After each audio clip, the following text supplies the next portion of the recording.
اس وطن کے لیے آپ کے ہاتھ پہ ہم بیعت کرتے ہیں، جیسا کہ مئی میں ہم نے کہا تھا کہ 30 لاکھ مدارس کے طالب علم آپ کے ایک حکم کے منتظر ہیں۔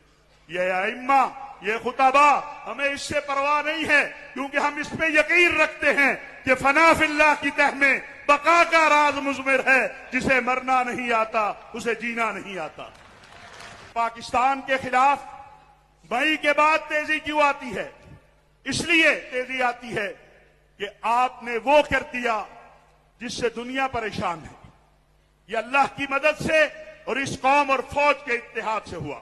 انشاءاللہ یہ محراب و منبر کل بھی آپ کے ساتھ تھا، آج بھی آپ کے ساتھ ہے، آئندہ بھی آپ کے ساتھ ہوگا، کہ بہت سارے عرب ممالک کی یقین کہلا رہے ہیں، آپ جنود الحرمین شریفین کہلا رہے ہیں۔ ہم آپ کے ساتھ ہیں، میں ہمیشہ کہتا ہوں، آج پھر کہنا چاہتا ہوں، خوشامد کیا کرنی، بڑھاپے میں آ گئے۔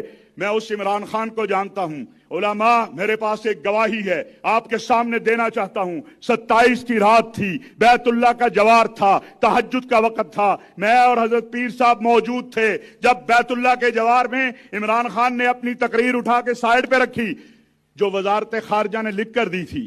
سیکرٹری خارجہ پریشان تھا کہ ہم نے تو ضابطے اور جو بھی سارے ڈال کے دیے، یہ کیا کرنے لگا ہے؟ عمران خان کا پہلا جملہ یہ تھا کہ میری زندگی کی خواہش تھی۔ جناب صدر صاحب، چونکہ ہم آئینی گواہ ہیں، یہ عمران خان کا جملہ تھا کہ میری زندگی کی خواہش تھی کہ کبھی میں تم 57 سربراہوں سے مخاطب ہوں۔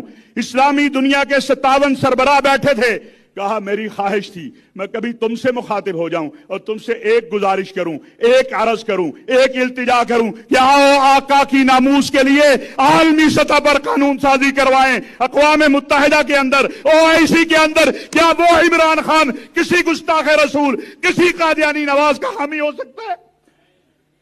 میں آخری بات کہہ کے ختم کرنا چاہتا ہوں۔